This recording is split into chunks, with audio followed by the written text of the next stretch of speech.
우리 몸을 건강하게 지켜줄 올바르고 알찬 정보 알아보는 시간이죠. 데일리 건강 시작합니다. 동안이 미의 기준의 하나로 자리 잡으면서 얼굴 관리에 대한 관심이 높죠. 동안으로 보이기 위해서는 얼굴에 볼륨감이 좀 있어야 하는데요. 하지만 나이가 들면서 얼굴 여러 부분에 꺼짐이 생기고 노화가 진행되게 됩니다. 그래서 오늘은 그런 부분을 개선해줄 수 있는 치료법에 대해서 알아보려고 하는데요. 성형외과 민경일 원장님 모셨습니다. 원장님 어서 오세요. 안녕하세요. 10대처럼 탄력 있는 피부, 모든 여성들의 꿈이 아닐까 싶은데요. 네, 우리 얼굴은 언제부터 이렇게 탄력을 잃고 노화 증상을 겪게 되는 걸까요, 선생님?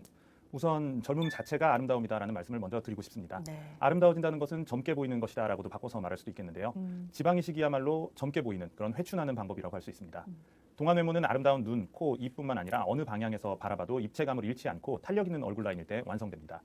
그러나 20대 후반에서 30대로 가면서 얼굴 살이 빠지는 등 전체적인 피부의 노화 증상을 겪게 되는데요. 얼굴에 생기는 대표적인 노화 현상으로는 주름과 처짐, 그리고 눈이나 볼 주위의 꺼짐 현상 등을 들 수가 있습니다. 네. 이는 매끈한 얼굴 라인을 좀 무너지게 만듭니다.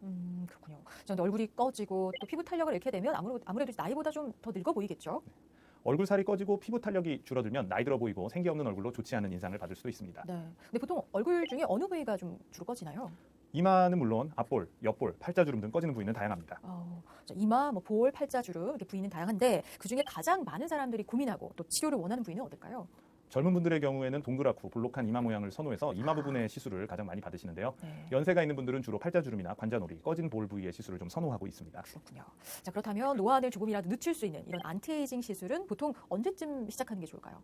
가능하다면 20대 후반 혹은 30대 초반부터 안티에이징 관리가 시작이 되어야 합니다. 네. 근데 요즘에는 나이가 들기 전에 비교적 젊은 나이부터 안티에이징 관리하는 분들이 많더라고요. 진료하시다 보면 어떨까요? 아직 탄력을 잃지 않은 분들도 많이 오시나요? 그렇습니다. 주름이 생기기 전에 보톡스를 시술하시는 분들도 많아졌고 얼굴이 마르신 분들은 필러로 좀 더 젊고 생기 있는 모습으로 보여지기를 원합니다. 자, 그럼 지금부터는 이 꺼지거나 노화된 피부를 개선할 수 있는 방법들 어떤 것들이 있는지 하나씩 자세하게 알아보도록 하겠습니다. 첫 번째 키워드부터 확인해 볼게요. 지방 이식. 지방 이식. 자, 지방 이식이 필요한 사람 보통 어떤 상태의 사람일까요? 우선 이마가 낮거나 볼살이 좀 쏙 빠져서 나이보다 더 들어 보이는 경우에는 지방 이식이 필요합니다.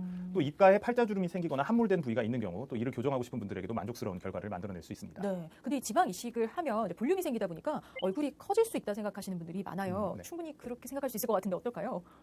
그렇게 좀 오해하시는 분들이 좀 있습니다. 하지만 볼이나 팔자주름 등 꺼지고 밋밋한 부위에 적당한 볼륨을 채워주면 오히려 얼굴이 작아 보이는 효과를 나타냅니다.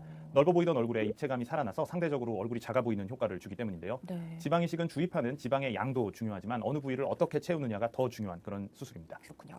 근데 원하는 부위 어디에나 이식을 할 수 있는 걸까요? 그러니까 지방 이식이 가능한 얼굴 부위는 어딜까요? 네, 뭐 거의 어느 부분이든 가능합니다. 아. 이마와 관자놀이, 앞볼, 옆볼, 앞턱, 팔자주름, 애교, 입술 등 많은 부위에 이식이 가능합니다. 특히 꺼진 눈꺼풀 부위에도 아주 좋은 결과를 가져옵니다. 그러면은 그 중에서 여러 부위를 동시에 진행하기도 할까요?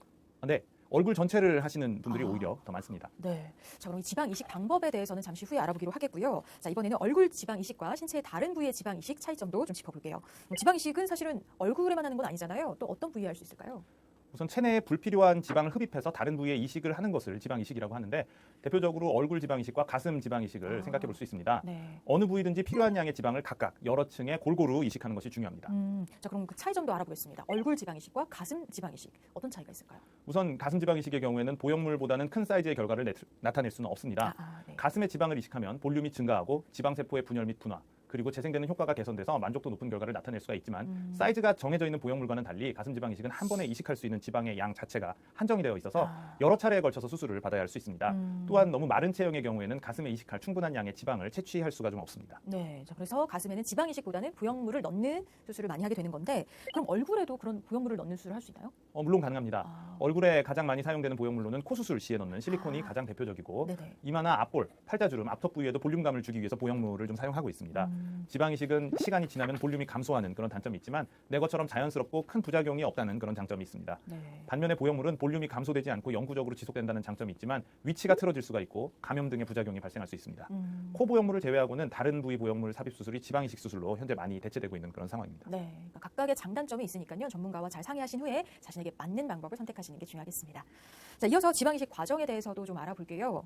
일단 이 이식에 필요한 지방은 주로 어느 부위에서 흡입을 하는 걸까요?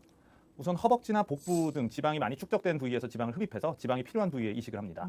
수술 과정 중에는 채취한 지방을 멸균된 용기 안에서만 보관을 해서 최대한 공기 등 외부에 노출이 되지 않게 해야 하고 깨끗하고 순수한 지방만을 사용하는 것이 안전성과 생착률에도 도움을 줍니다. 네. 자, 그러면 지방을 흡입하는 부위는 허벅지와 복부가 주로 쓰이는데 그 부위에 혹시 뭐 상처나 흉터가 남진 않을까도 걱정이 되거든요. 지방을 채취하기 위해서 절개하는 부위는 1cm 미만으로 좀 작고 배꼽이나 골반뼈, 팬티라인, 엉덩이 및 주름 등 흉터가 좀 눈에 안 띄는 부위나 속옷으로 가릴 수 있는 그런 부위들이기 때문에 흉터가 크게 남거나 뭐 눈에 띄는 일은 거의 없습니다. 네, 그렇군요. 근데 복부는 사실 그 지방 흡입술을 하는 부위이기도 하잖아요. 그래서 얼굴 지방 이식을 위해서 복부에서 이제 지방을 흡입할 경우에 그런 효과도 좀 부수적으로 기대할 수 있을까요? 보통 얼굴 지방 이식을 위해서는 우리가 100cc 내외 정도의 지방을 뽑아서 사용하게 되는데요. 뽑은 만큼은 날씬해 보일 수가 있습니다. 뽑은 만큼은. 네. 자, 그럼 그 흡입한 지방은 어떻게 이식이 되는지 그 과정도 좀 알려주세요, 선생님. 지방을 이식할 때는 18게이지 바늘로 피부에 작은 구멍을 내고 이 구멍으로 지방 이식을 할 때 쓰는 우리가 캐뉼라를 넣어서 지방을 주입합니다. 네. 이때 필요한 양의 지방을 각각 여러 층에 골고루 이식을 해야 지방의 생착률이 올라가고 자연스러운 볼륨감을 완성할 수 있습니다. 지방을 채취한 부위의 실밥은 보통 일주일 정도에 제거를 하게 되고 지방 이식 부위는 바늘로 찔렀던 부위는 테이프를 붙이고 하루 이틀 만에 제거합니다. 아, 그렇군요. 자, 그러면 이식 전후에 특별히 좀 주의해야 할 사항 같은 건 없을까요? 수술 전에 주의할 점은 따로는 없습니다. 네. 수술 시간은 1시간 정도로 소요되고 수면 마취를 하기 때문에 수술을 마친 후에도 일상생활에는 큰 부담이 없습니다. 네. 근데 통증이 어느 정도인지도 궁금해요. 그러니까 수면 마취가 깨고 나면 그 지방을 흡입한 곳 또 이식한 곳 좀 통증이 많이 남을까요? 통증은 그리 심하지는 않습니다. 지방을 이식한 부위는 아프다기보다는 좀 먹먹한 느낌을 주고요. 지방을 흡입한 부위는 약간의 통증은 있지만 걱정하실 정도로 심하거나 많이 아프지는 않습니다. 네. 등산 다녀오시고서 다리 근육통 정도로만 생각해 주시면 됩니다. 네, 그러니까 다행히 큰 통증은 없는 거네요. 자, 근데 이제 얼굴 중에 이식이 이제 필요한 부위가 많은 경우가 있잖아요. 그럼 그런 여러 부위를 몇 회에 걸쳐서 진행을 해도 되는 건가요? 네, 일단 가능합니다. 1차 지방 이식 후에는 보통 2, 3개월 이내에 추가 시술을 하시는 것이 좋습니다. 1차 시술 때 채취한 지방은 신선한 그 상태로 일정 기간 냉동 보관이 가능하기 때문에 이 기간에는 따로 지방을 채취할 필요 없이 시술을 할 수가 있습니다. 그렇군요. 자, 그리고 연령대에 따라 좀 달라지는지도 궁금해요. 젊은 층의 지방 이식과 중장년층의 지방 이식 어떤 뭐 차이가 있을까요? 임상적인 경험에서 보면 아무래도 같은 양의 지방을 이식을 해도 젊은 층에서 생착률이 더 높은 것 같습니다. 아, 그렇군요. 자, 그럼 이제 다음